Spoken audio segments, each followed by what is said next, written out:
এটা তোমার মা নয়, এটা তোমার সৎ মা, এটা তোমার মা নয়, এটা তোমার খালা। এরপরে বলছি তোমার মা এ কথাই ঠিক, এটা তোমার মা এ কথাই ঠিক, তোমার মা জিম্মেদারি পালন করেনি, তোমার মা তোমাদের পরিবারকে কবর দিয়েছে, তোমার মা তোমাদের পরিবারকে জাহান্নামে ঠেলে দিয়েছে। সাবধান থাকো, প্রসাব করাতে পারলেই মা হওয়া যায় না, বাচ্চাকে দুধ খাওয়াতে পারলেই মা হওয়া যায় না, নীতির নাম মা।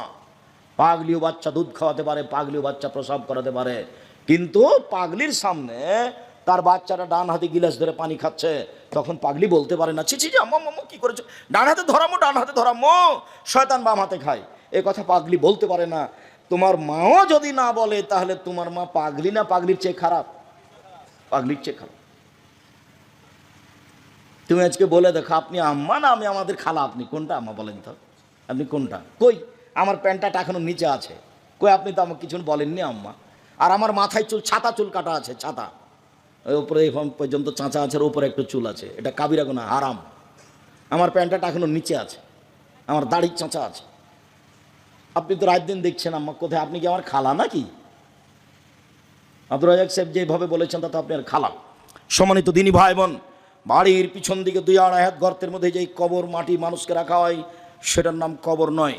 সেটাই যদি কবর হয় তাহলে তাকে যাকে বাঘে খেলো তার কবর কোথায়? কবরস্থানে যে কবরে মানুষকে রাখা হয় সেটাই যদি কবর হয় তাহলে যে আগুনে জ্বলে গেল তার কবর কোথায়?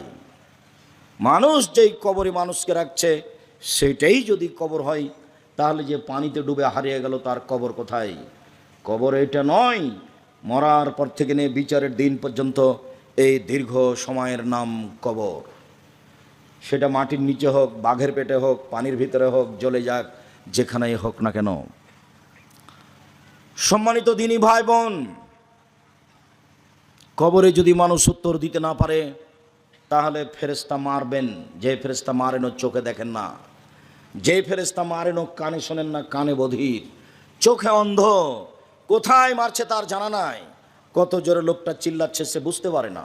আল্লাহর নবী বলছেন ইয়াসিউ সাইহাতান, সে বাপ প্রিয় মারে করে চিল্লায়, ইয়াসমা মা বাইনাল মাশরিক ওয়াল মাগরিব, সারা পৃথিবীতে যত জীবজন্তু কীটপতঙ্গ পদার্থ জড় পদার্থ আছে সেও শুনতে পায় তার এই কবরের চিৎকার, কিন্তু মানুষ এবং জিন শুনতে পায় না। কি দিয়ে আপনাকে আমি বুঝাই কত জোরে মারে। আল্লাহর নবী বলছেন মারাই তো মানজারান কাতল কাবর আবজামিন হোক, আমার জীবনে আমি দেখিনি কোনো দৃশ্য যেটা কবরের চেয়ে আশ্চর্য হতে পারে। আমি মোহাম্মদ সাল্লাল্লাহু আলাইহি সাল্লাম জাতির উদ্দেশ্যে বলে যাচ্ছি, পৃথিবীর মানুষ শুনে রেখো, আমার জীবনে সবচেয়ে আশ্চর্য জায়গা হলো কবর। কবরের চেয়ে আমি আশ্চর্যের জায়গা কোনোদিন দেখিনি। আল্লাহর নবী কবরের শাস্তির থেকে বাঁচার কথা না বলে কোনোদিন তিনি সালাতে সালাম ফিরেননি।